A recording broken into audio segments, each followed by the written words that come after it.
가난을 대물림하고 싶지 않았던 거예요. 또 세상 살아가면서 자식들이 기죽고 사는 것을 원치를 않았기 때문에 내가 좀 못 먹으면 되는 거예요. 내가 좀 안 쓰면 되는 거예요. 그래서 자식들을 위해서 참 희생한 분들이 우리의 부모님들인 것 같아요. 정말 부모님들은 우리에게 향기를 이렇게 품어주셨던 것 같아요. 부모의 향기, 그 아름다운 향기를 품어주셨던 것 같아요. 이 세상에는 향기를 품으면서 살아가는 사람이 있는가 하면 악취를 풍기면서 살아가는 사람이 있습니다. 향기를 품고 사는 사람이 참 좋은 사람이에요. 복음성가 가사에 이런 가사가 있는데요. 동남풍아 불어라 서북풍아 불어라 가시밭에 백합화 예수의 향기 날리니 할렐루야 아멘이라는 찬양이 있잖아요. 바람이 불면 백합화가 가시에 찔려요. 그 찔릴 때마다 백합화의 향기가 막 진하게 그렇게 세상을 뒤엎습니다. 우리 교단 마크 로고가 있는데요. 한번 봐보세요. 이게 바로 우리 교단 마크입니다. 저게 주변에 가시고요. 안에가 백합화가 있는데요. 이 가시밭의 백합화처럼 우리 교단은 일제강점기 때 신사참배를 거부를 했어요. 또 일본 황제를 신으로 숭배하라 그럴 때 그것을 거부를 했어요. 그러다가 그런 신앙을 지키기 위해서 정말 순교하는 그런 자세로 신앙을 지키다 보니까 우리 교단은 일제시대 때 폐쇄가 됐습니다. 다른 교단은 다 그런 문을 열어놓고 예배를 드리도록 했습니다. 왜냐하면 신사참배를 다 하도록 교회마다 강요를 했고 목사들이 그렇게 교육을 시켰기 때문에 그랬습니다. 그런데 우리 성결교회만큼은 신사참배를 거부를 하고 일본 교황 섬기는 것을 우리는 일본 황제를 섬기는 것을 거부를 했거든요. 그것 때문에 교단이 폐쇄가 되고 교회가 문을 닫기도 했었습니다.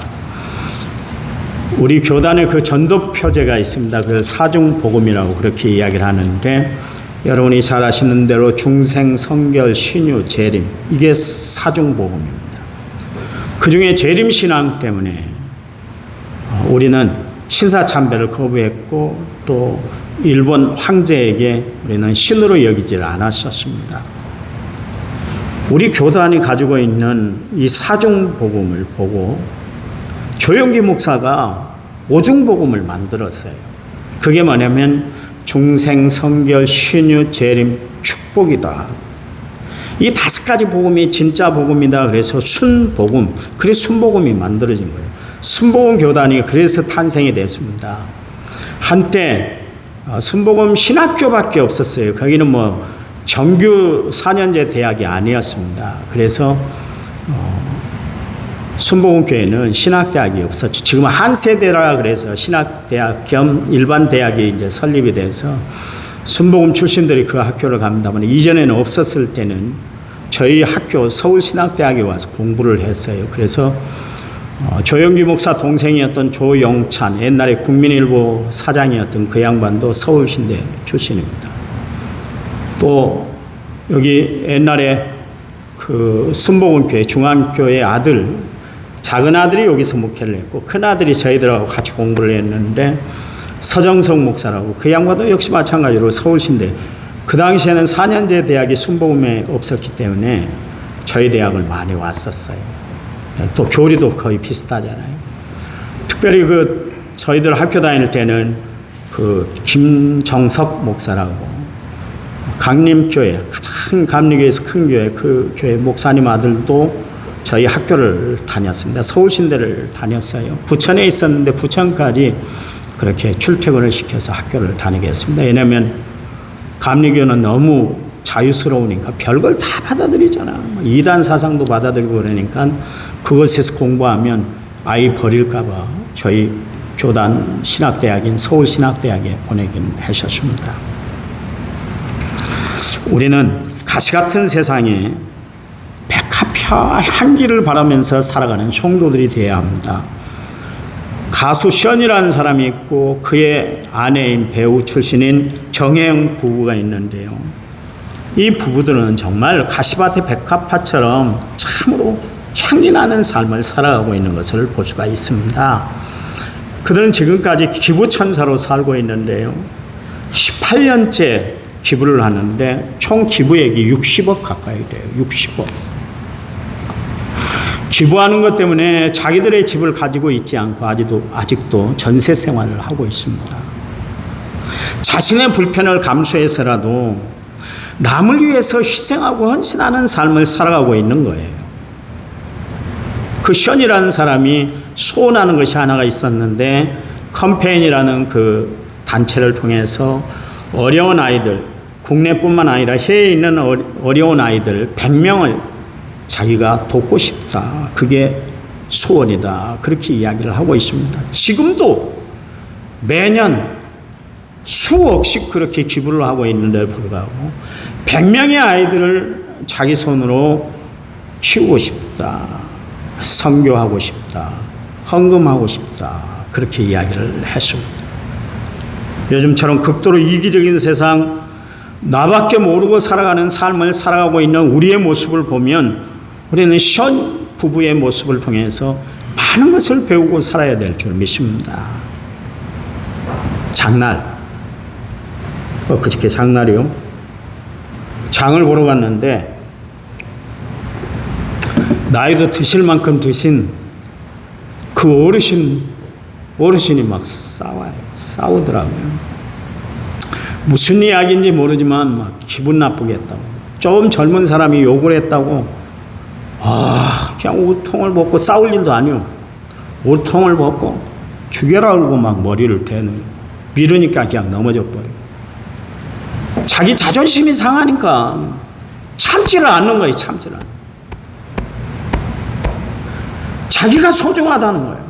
치려면 쳐라. 나 죽어도 좋다. 그래요. 그런 세상이요. 깜짝 놀랐어요.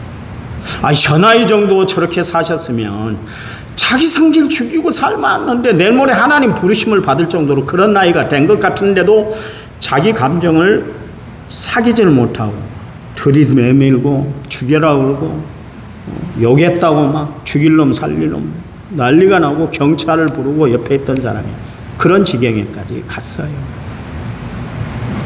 자기가 손해보는 거, 자기 인격이 떨어지는 거. 요즘 사람들은 좀처럼 손해를 안 보려고 그러는 것 같아요. 그런데 션 부부는 대단한 사람들인 것 같아요. 대단한.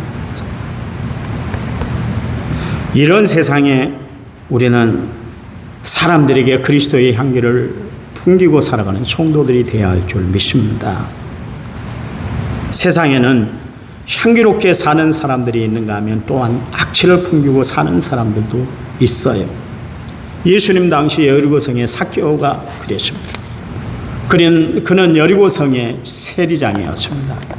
마을 사람들에게 세금을 과도하게 그렇게 부과를 해서 일정액은 로마 정부에다가 갖다 바치고 나머지 돈은 자기 주머니에 놓고 살았던 사람이 바로 삭개오였습니다. 이웃의 아픔, 이웃의 고통에 대해서는 안중에도 없었고요. 오직 자기만 소중한 사람이었어요. 그래서 돈밖에 모르고 냉정한 정말 철면피 같은 그런 사람이 삭개오였습니다. 그는 악취를 풍기고 살았던 사람이었습니다. 그가 풍긴 악취 때문에 많은 사람들이 다 코를 막고 그를 가까이 하질 않았어요. 인간 취급을 하질 않았어요. 철저히 소외되며 살았던 사람이 삭개오였습니다. 그날 예수님이 여리고성에 오셨다는 그 소문을 삭개오가 듣고 예수님을 만나기 위해서 거리로 나왔습니다. 거리에 나왔지만 예수님을 볼 수가 없었죠. 왜냐하면 그가 평소에 악취를 풍기는 사람이었기 때문에 그를 싫어해서 예수님을 만나지 못하도록 철저히 밀어냈기 때문에 그랬습니다. 그래서 예수님을 보기 위해서 부득불 한 방법을 선택했는데 돌무화과 나무에 올라가는 것이었어요. 여러분, 돌무화과 나무에 올라갈 정도로 철저히 사람들에게 무시당하고 소외당하고 거절당했던 사람 삭개오를 예수님이 만나 주셨어요. 그날 삭개오가 예수님을 만남으로 썩은 냄새를 풍겨 악취가 났던 사람이 예수 향기를 바라는 사람으로 바뀌게 되었습니다. 성경은 우리에게 말씀하고 있는데 너희는 그리스도의 향기다, 그렇게 이야기를 하고 있습니다. 여러분, 예수를 만나 주 안에 살아가는 여러분, 예수의 향기를 풍기고 살아가는 성도들이 되시기를 간절한 마음으로 부탁을 드립니다. 오늘 보면 창세기 27장에 보시면 야곱에 대한 이야기가 나오고 있습니다. 그의 아버지 이삭에게 두 아들 쌍둥이가 있었는데 에서하고 야곱이었습니다. 에서는 건강하고 활동적이었어요. 그래서 남성 취향이었기 때문에 아버지가 좋아했고요.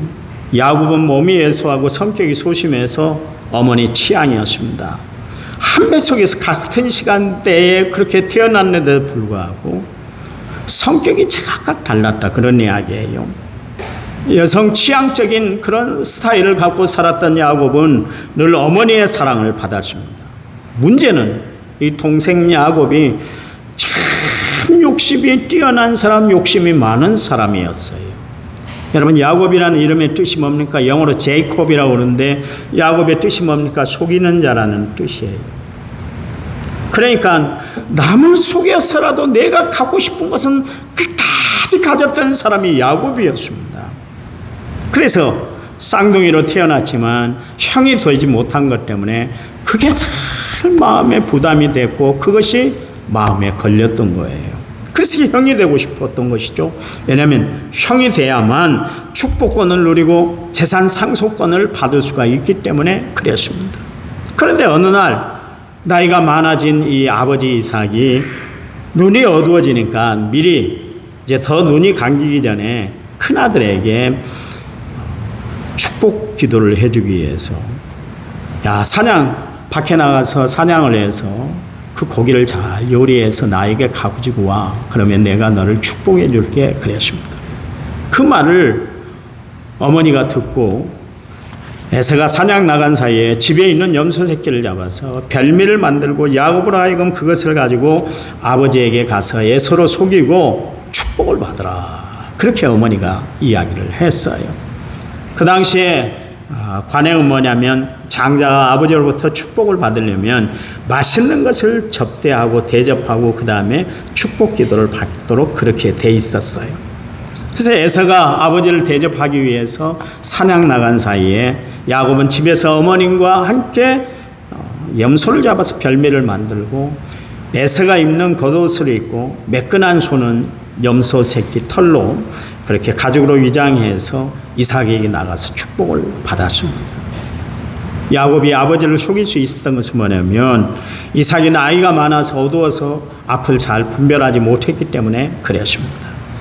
야곱이 어머니가 시키는 대로 해서 에서가 돌아오기 전에 아버지 이삭에게서 장자가 받을 수 있는 축복권을 다 안수를 받아버렸어요. 결국 들에 나갔다가 늦게 돌아왔던 에서가 음식을 장만해서 아버지께 갔더니 네가 누구냐? 벌써 나는 축복기도 다 끝냈는데 그 이야기를 듣고 방성대곡을 했어요. 에서가 나에게도 좀 축복을 해주세요. 간절히 이야기를 했는데 아버지는 이미 내가 별미를 먹고 축복 기도를 했기 때문에 더 이상 축복할 수가 없다. 그렇게 이야기를 하고 말았습니다. 이 일로 에서는 평생 부모에 대한 원망과 동생에 대한 증오와 원한을 그렇게 품고 가슴에 품고 살았는데 장장 20년 동안 마음에 칼을 달고 살았다. 그런 이야기예요. 오늘 본문 내용에 보면 이삭이 야곱에게 베풀었던 그 축복의 기도, 축복에 대한 내용들이 자세히 나오고 있습니다. 한마디로 말해서 뭡니까? 하나님이 내려주시는 축복은 풍요롭다. 그런 것입니다. 이유는 뭐예요? 하나님은 풍요로우신 분, 풍성하신 분이시기 때문에 그렇다. 그런 이야기예요. 빈틈이 조금 있다 할지라도 빈틈이 조금 있다든지 모자란든지 그러면 그것은 우리는 풍요롭다, 풍성하다 그렇게 이야기할 수가 없는 것이죠. 풍성하다는 것, 풍요롭다는 것은 흘러넘치고 만족해 한다 그런 이야기고 여분까지도 남아있다 그럴 때 우리는 풍요롭다, 풍성하다 그렇게 이야기를 해요. 여러분 봐보세요. 소비를 미덕이라고 생각했던 미국, 지금 불경기와 재정 적자로 허덕이고 있습니다. 얼마나 힘들었으면 한국 대통령을 불러놓고 우리 좀 도와줘 그러고 있잖아요. 뭐 다른 일로 윤 대통령이 미국 갔습니까? 도와달라고 바이든이 이야기해서 거기다가 공장 좀 세우고 우리 실업자들을 좀 채워줘. 도와달라는 이야기 아니에요. 도와달라는. 얼마나 어려우면 그 미국, 풍요로운 미국이 이 조그만 나라 한국도 도와달라고 그러고 있잖아요. 그런가 하면 떵떵거리고 큰소리치던 일본도 도산하는 회사가 늘어나고 불황으로 몸살을 겪고 있잖아요. 사상은 공산주의고 경제는 자본주의 체제를 도입해서 경제성장 부흥을 이루었던 중국도 요즘 경기가 좋지 않은 것은 매 마찬가지입니다. 그런데 여러분 봐보세요. 우리 하나님께서는 경기 타는 일이 없어요. 항상 풍성하세요. 시편 5편 7절 말씀에 보면 하나님의 인자하심이 풍성하다 있고 예배서 3장 6절 말씀에는 영광이 풍성하시다 그랬습니다. 하나님은 언제 어디서나 풍성하세요. 세상에는 불경기가 있고 불황을 타기도 하지만 하나님께서는 경기를 타시는 일이 없어요. 하늘나라에는 불경기가 없으시다 그런 이야기. 우리가 하나님께 기도하면 얘야 요즘 천국도 경기가 좀 안 좋아. 나도 요즘 한계를 느끼고 있어. 그러니 어쩔 수 없다. 이제 좀 그만 구해. 나도 못 해먹겠다. 그런 말씀 하시지 않으시잖아요. 하나님은 언제나 구하라, 수시로 구하라, 항상 구하라 우리에게 말씀하고 계시잖아요. 그러면 응답하시고 시행하시고 좋은 것을 주시고 성령까지 주신다고 했잖아요. 왜냐하면 하나님은 풍성하시기 때문에 그렇게 말씀하고 계시는 거예요. 여러분 성경에 보면 하나님의 풍성에 대해서 계속 말씀하고 계시는데 시편 86편 15절 말씀에 진실이 풍성하시다 그랬고 로마서 2장 4절 말씀에는 하나님의 참으심이 풍성하시다 그랬고 에베소서 2장 7절 말씀에 그분의 은혜는 풍성하시다 그랬습니다. 또 이사야서 30장 23절 말씀에 보면 땅에 뿌린 종자에 주께서 비를 주사 땅 소산의 곡식으로 살찌고 풍성하게 하실 것이며 그날에 너의 가축이 광활한 목장에서 먹을 것이다. 그렇게 이야기를 하고 있습니다. 하나님은 손이 가는 곳마다 손길이 닿는 곳마다 다 풍성함으로 채워주시고 바꿔주신다 그런 이야기예요. 여러분 하나님의 풍성함은 끝이 없는 풍성함이에요. 그런데 하나님의 이 풍성함은 영적인 것과 육체적인 것과 물질적인 것 모든 부분에서 다 풍성하시다 그런 이야기예요. 하나님의 풍성함을 알았던 이삭이 그의 아들 이 야곱에게 빌어준 복이 있는데요. 그것을 보면 하나님이 주시는 복은 어떤 복인가, 또한 그 복은 어떻게 관리해야 되는가, 거기에 대해서 우리에게 이야기를 하고 있습니다. 첫 번째, 하나님이 주신 복은 향기롭다 그랬습니다. 모든 피조물엔 다 냄새가 있어요. 여러분 교회 들어오면 우리 교회 냄새가 있잖아요. 나무 향기, 이 냄새 우리는 잘 모르잖아요. 매번 맡으니까. 그런데 처음 오신 분들은 냄새를 맡으면서 너무 좋다 그래요. 여기 꽃이 있는데 꽃도 돌멩이도 물도 나무도 짐승도 다 냄새가 있어요. 사람에게는 체취가 있습니다. 그리고 그 모든 냄새는 좋은 냄새, 향기, 향취가 있는가 하면 또한 나쁜 냄새는 악취가 있습니다. 27절에 보면 야곱이 에서인 것처럼 위장하고 아버지 곁으로 다가가 입을 맞출 때 이삭이 어떤 행동을 했냐면 그의 옷에 향취를 이렇게 맡아봤다 그랬습니다. 그의 향취를 맡고 그에게 축복했더라. 성경은 그렇게 기록하고 있습니다. 나이가 많아서 눈이 어두워진 이삭이 아들을 알아볼 수 있는 방법이 뭐냐면 음성을 듣고 아는 것이고 몸을 더듬어서 그 신체 부위를 이렇게 판별하면서 그것으로 아들을 알아보는 것이 있고 냄새를 통해서 그 아들을 식별할 수 있는 그런 방법이 있었어요. 만일 그때 야곱이 풍긴 그 냄새가 야곱 본래 가지고 있었던 냄새였다면 정체가 탈로 났을 것이고 아버지에게 축복을 받지 못하고 오히려 저주를 받았을 거예요. 우리는 각자의 냄새가 있습니다. 그 냄새를 통해서 그 사람의 직업, 하는 일을 알 수가 있잖아요. 여러분, 식당에서 일하는 사람들은 분명히 음식 냄새가 날 거예요. 노동 현장에서 일하신 분들에게는 정말 귀중한 땀 냄새가 나고요. 또 커피점에서 일하는 사람에게는 커피 냄새가 날 거예요. 가끔 우리 장로님이 오시면 한약 냄새가 나잖아요. 다 가까이 하는 곳에서 냄새를 다 섭취를 해서 그것을 풍기게 되어 있는 거예요. 저희 어머님이 살아계실 때 저에게 하셨던 말씀이 있는데요. 김 목사, 항상 깔끔하게 하고 다녀. 양복을 수시로 세탁해서 입어야 돼.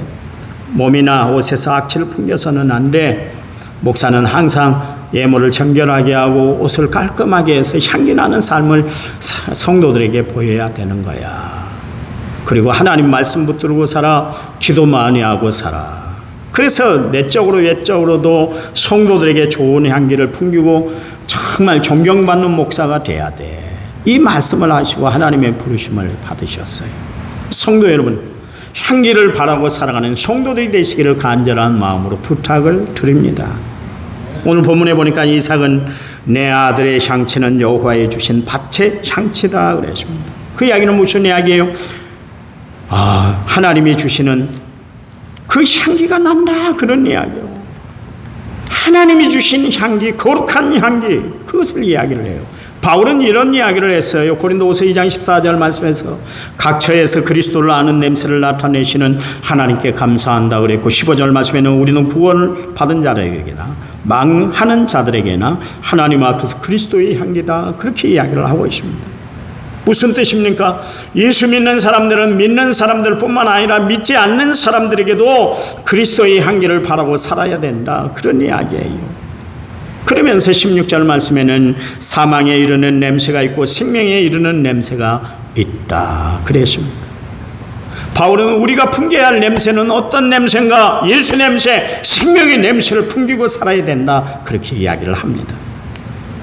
여러분 봐보세요. 음식을 먹을 때는 군침이 돌 정도로 정말 맛있는 냄새가 나잖아요. 그렇잖아요.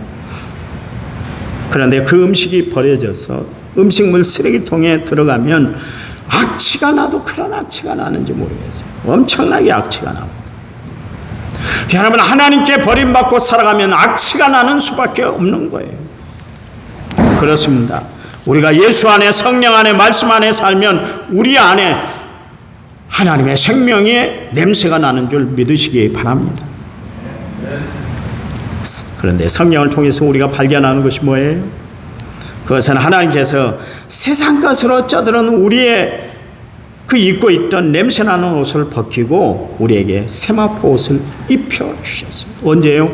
예수를 믿을 때. 계시록 19장에 보면 어린 양 예수와 함께 버리는 축제 장면이 소개되는데요. 19장 8절에 빛나고 깨끗한 세마포를 입게 하셨은즉 이 세마포는 성도들의 옳은 행실이다 그랬죠. 더 중요한 것은 이 세마포는 어린 양의 피로 깨끗이 씻었다, 그렇게 이야기를 하고 있습니다. 그러면서 계시록 1장 14절 어린 양의 피에 그 옷을 씻어 희게 했다 그랬습니다.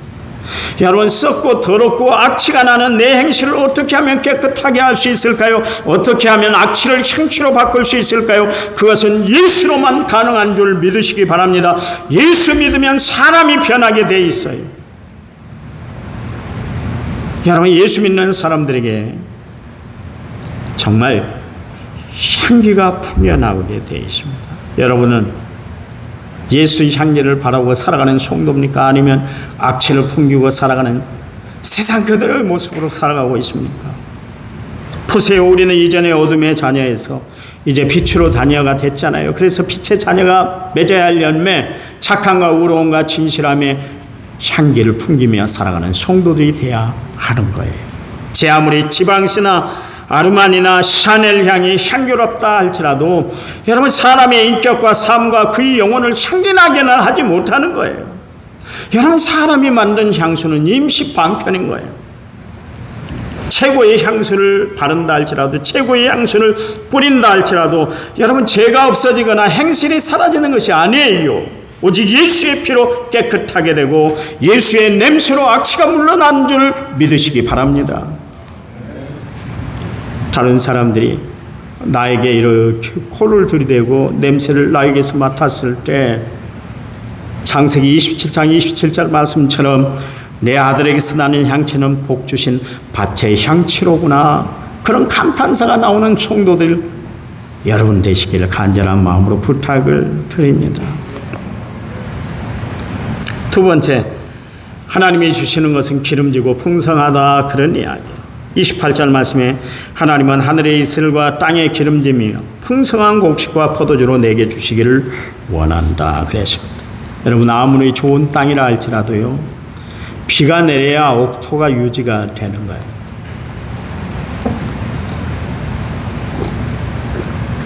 제가 해년마다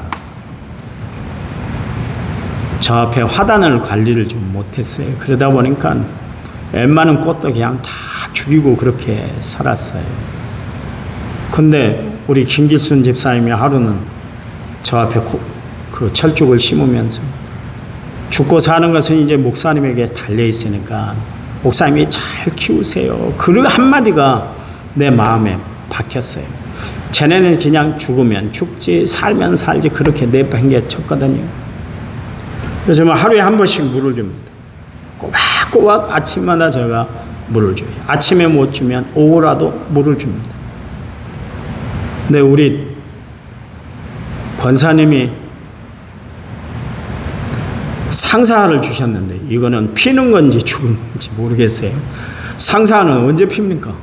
걱정이에요. 저거 죽으면 내가 죽인 것 같아서 걱정입니다.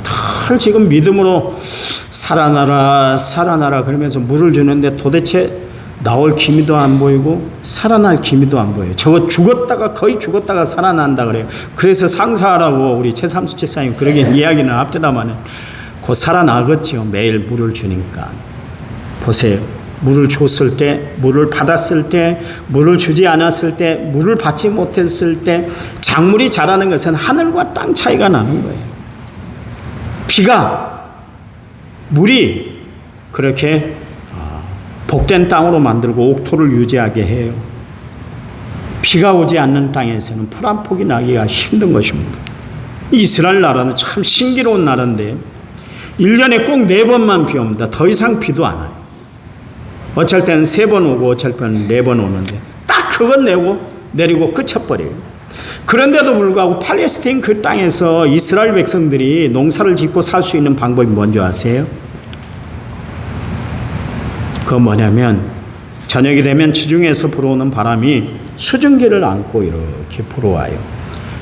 그 수분이 밤에 냉기와 만나면 많은 이슬이 내리게 돼요. 그 이슬을 통해서 곡식이 자라고 연글게 되어 있습니다. 하나님은 그 땅에 비 대신 이슬을 내리시고 풍성한 곡식이 연글도록 그렇게 만들어 주셨어요. 여러분, 인공으로 주는 물을 먹고 자란 과일하고 이슬을 먹고 자란 과일은 맛도 당도도 다 다르다 그러잖아요. 다르다. 이슬을 맞고 익은 과일이 더 맛있다는 사실이에요. 그런데 봐보세요. 이슬의 특징이 있잖아요. 이슬은 아무리 내려도 피해가 없습니다. 비는 한꺼번에 많이 내리면 분명히 풍수해가 나게 돼 있어요. 또한 이슬은 새벽에 소리 없이 내려요. 여러분, 하나님이 베풀어 주시는 은혜, 하나님이 베풀어 주신 사랑, 하나님이 베풀어 주신 역사는 아무리 바라도 피해가 없어요. 또한 하나님의 역사는 소리 없이 임하는 역사인 줄 아시기 바랍니다. 그래서 이슬은 하나님의 은혜, 계속적인 축복이라는 것을 의미합니다. 여러분, 하나님의 은혜는 이슬처럼 기름지고 풍성해. 하나님을 믿고 의지하며 살아가는 성도 여러분, 이슬이 내려 땅이 기름지고 열매가 풍성한 것처럼 여러분 삶 가운데 하나님의 은혜가 날마다 내림으로 말미암아 여러분의 삶이 풍성해지시기를 주님의 이름으로 간절히 부탁을 드립니다. 세 번째, 하나님이 내려주시는 복은 영적인 복이에요. 29절 말씀에 만민이 너를 섬기고 열국이 내게 굴복하리니 내가 형제들의 주가 되고 내 아버지의 아들들이 내게 굴복하며 너를 저주하는 자는 저주를 받고 너를 축복하는 자는 복을 받기를 원한다 그랬습니다. 한마디로 말해서 이삭이 야곱에게 베풀었던 복은 뭐냐면 영적인 복이다, 그런 이야기예요. 그러니까 야곱 당대에 야곱이 받는 것으로만 그 축복이 끝난 것이 아니라 자손 대대로 축복을 받게 할 것이다, 그런 이야기예요.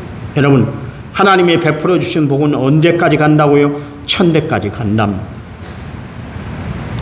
여러분, 내가 예수를 믿어 누리는 복, 자식들에게도 이어지고 손주들에게 이어지고 그 다음 때도 이루어지는 그야말로 여러분의 축복된 가정, 축복된 가게가 되기를 간절한 마음으로 부탁을 드려요.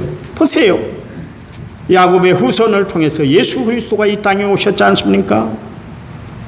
돈을 물려주면 3대 넘기기가 어렵다 그러잖아요. 그러나 정신적인 유산과 신앙적인 유산은 천년 만년 지속되는 겁니다. 여러분, 우리는 지금 풍성하신 하나님의 은혜로 온갖 것을 다 누리고 살아가고 있잖아요. 물론 개인적으로 생활이 어렵고 사업이 힘들고 직장이 고달픈 사람도 있을 것이지만, 그러나 하루하루 우리가 이렇게 연명하고 살아가는 것 하나님의 은혜 아니에요? 저는 아침에 새벽마다 주예전에 나올 때 얼마나 하나님 앞에 감사한지 모르겠어요. 하나님이 또 나의 생명을 하루 연장시켜 주셨네요. 또 하루 하나님의 일들을 감당할 수 있는 은혜의 시간을 주시니 감사합니다. 그러면서 저는 교회에 출입을 해요. 여러분, 하나님이 베풀어 주신 은혜 감사하며 살아가시기 바랍니다. 하나님이 내려주신 축복을 늘 누리고 살아가는 성도들이 되시기 바랍니다. 그래요. 그런데 중요한 게 하나 있어요. 아무리 하나님이 축복을 베풀어 준다 할지라도 그것을 누리고 갈무리하는 것이 참 중요하다, 그런 이야기입니다. 그것이 자연이든 돈이든 건강이든 명예든 신앙이든 그건 관리를 잘하고 살아야 돼. 어제 군산에 계신 형님을 만나러 갔어요. 그때 형님이 그러세요. 너는 건강관리 좀 잘해라. 미리 좀 병원에 가서 체크할 거 좀 체크하고 나처럼 되지 말고 너는 건강관리를 좀 잘해다오. 그 이야기를 하시더라고요. 그 이야기를. 관리를 잘해야 돼. 아무리 부모로부터 좋은 육신을 가지고 태어났다 할지라도 유지하고 살아간다 할지라도 그걸 잘 관리하고 갈무리를 잘하는 것이 참 중요해요. 하나님이 나에게 주신 풍요와 풍성을 제대로 갈무리 못하면 그건 순식간에 남의 것이 돼요. 여러분 기억하세요. 내가 누리고 살아가고 있는 것 모든 것 하나님이 주신 선물인 줄 분명히 기억하고 살아가시기 바랍니다. 내가 내 손에 꽉 쥐고 있다 해서 내 것이 아니라는 사실을 알아야 돼요. 여러분, 그것이 돈이든 직분이든 직장이든 정말 정성껏 관리를 잘하고 살아야 돼요. 하나님이 주신 것을 소홀히 취급하는 것은 하나님을 소홀히 여기는 것과 같은 것이에요.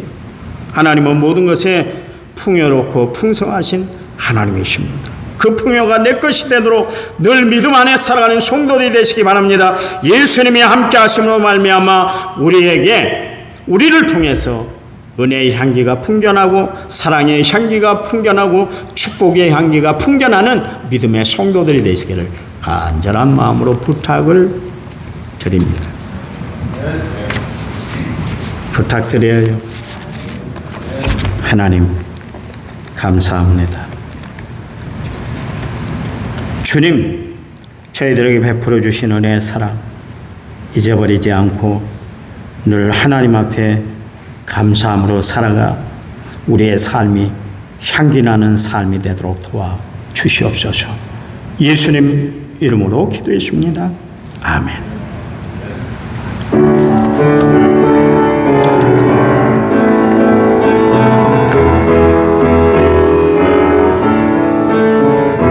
나의 힘이 되신 여호와여, 내가 주님을 사랑합니다. 주는 나의 반석이시며 나의 요새시며 주는 나를 건지시니 나의 하나님, 나의 피할 바이시오 나의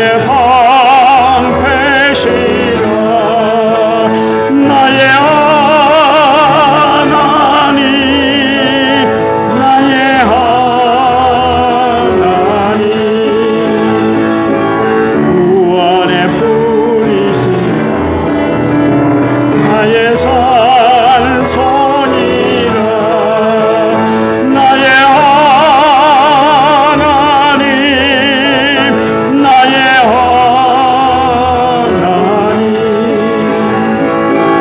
는 나의 여호와 나의 구세 나의 생명이신 여호와여 내가 주님을 찬양합니다. 주는 나의 사랑이시며 나의 의지시라. 주는 나를 이끄시어 주의 길 인도하시며 나의 생의 목자 되시니 내가 따르리라. 나의 하나님 나의 하나님 생명의 면류관으로 내게 씌우소서. 나의 하나님 나의 하나님 나의 여호와 나의 구세. 이제는 우리 주 예수 그리스도의 은혜와 하나님 아버지의 지극하신 사랑과 성령님 위로교통원의 충만한 역사가 오늘 말씀을 받은 모든 성도들 위해 이제부터 영원토록 함께 하시기를 간절히 축원하옵나이다. 아멘.